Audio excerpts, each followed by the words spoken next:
Bismillahirrahmanirrahim.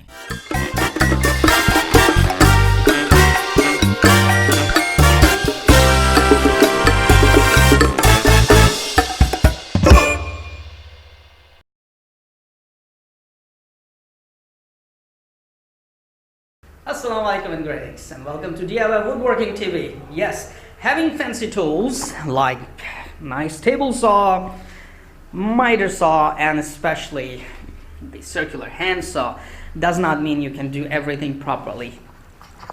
You will need to have helping tools that you can create DIY. We call them jigs. Now I'm planning to make a long table and learning to do my very first lap joints and bridal joints or bridal joints.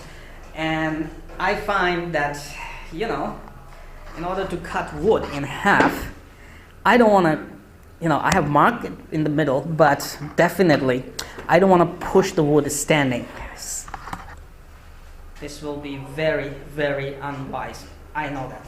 So I am going to build myself lap joints or bridal joints and other like finger joints creation jig, cut the wood properly, and I can make the lap joints easily and simply keeping myself safe. So to do so, I got myself this leftover plywood, which will prove useful to build.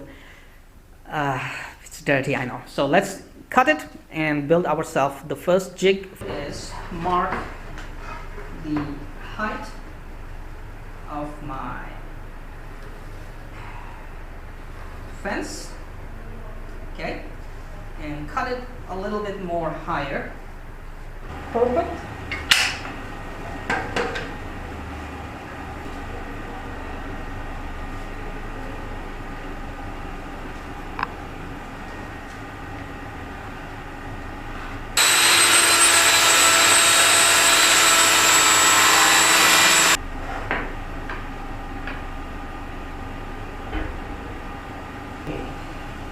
Maybe just this high.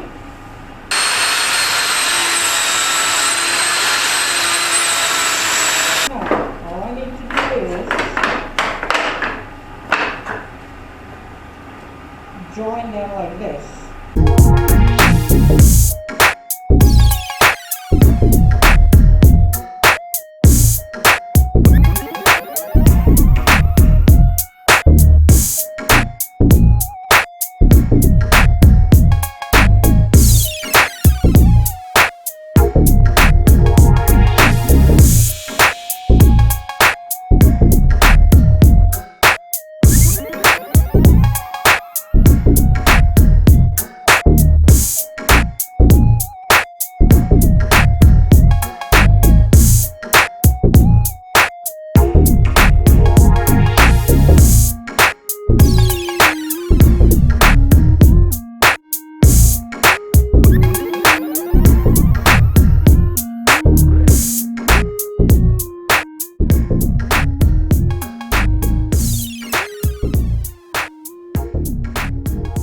On the scrap wood, and you can see I can make lap joints properly now.